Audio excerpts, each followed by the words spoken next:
A reading from the Holy Gospel according to Saint Luke. When the days for Jesus' being taken up were fulfilled, he resolutely determined to journey to Jerusalem, and he sent messengers ahead of him.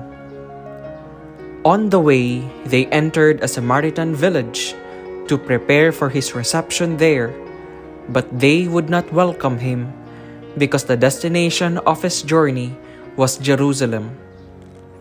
When the disciples James and John saw this, they asked, "Lord, do you want us to call down fire from heaven to consume them?" Jesus turned and rebuked them, and they journeyed to another village. As they were proceeding on their journey, someone said to him, "I will follow you wherever you go." Jesus answered him, "Foxes have dens, and birds of the sky have nests, but the Son of Man has nowhere to rest his head." And to another he said, "Follow me." But he replied, "Lord, let me go first and bury my father." But he answered him, "Let the dead bury their dead, but you go and proclaim the kingdom of God." And another said, "I will follow you, Lord, but first let me say farewell to my family at home." To him Jesus said, "No one who sets a hand to the plow and looks to what was left behind is fit for the kingdom of God." The Gospel of the Lord.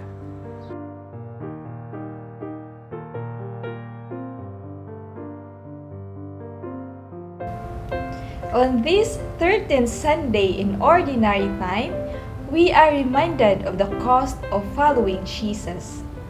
To the three men who expressed their desire to follow Jesus, he told the following demands of discipleship. First, Jesus said, "Foxes have holes and birds of the air have nests, but the Son of Man has nowhere to lay his head."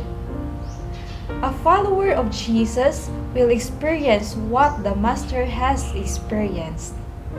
Jesus himself was not welcomed by the Samaritans due to differences in beliefs. They did not want him to pass by Samaria when he was on his way to Jerusalem. In the same way, those who want to follow Jesus at times will not find a home to rest, may not be welcomed those to whom they are sent. Second, Jesus said, "Let the dead bury their dead, leave them and proclaim the kingdom of God." Following Jesus requires detachment from loved ones. Occasions may come that the disciples may not be able to accompany their parents, brothers, or sisters during their last moment here on earth. The disciples need to be focused on the mission entrusted to them, that is, to proclaim the kingdom of God. Lastly, Jesus said, "Whoever has put his hand to the plow and looks back is not fit for the kingdom of God." Following Jesus requires decisiveness and sense of commitment.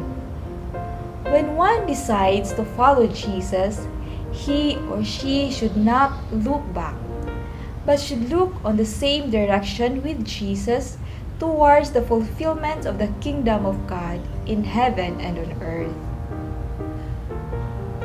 It is certainly not easy to follow Jesus. At times, not only endurance in the midst of difficulties is needed, there is also a need for tolerance towards those who do not want to receive Jesus, towards those who do not want to accept the kingdom of God in their midst. May the Lord grant us the grace to follow Jesus with our mind and heart belonging only to Him, with our eyes and will directed only towards the proclamation and fulfillment of the reign of God in our midst, in our hearts, and in our communities. A grace-filled Sunday to all.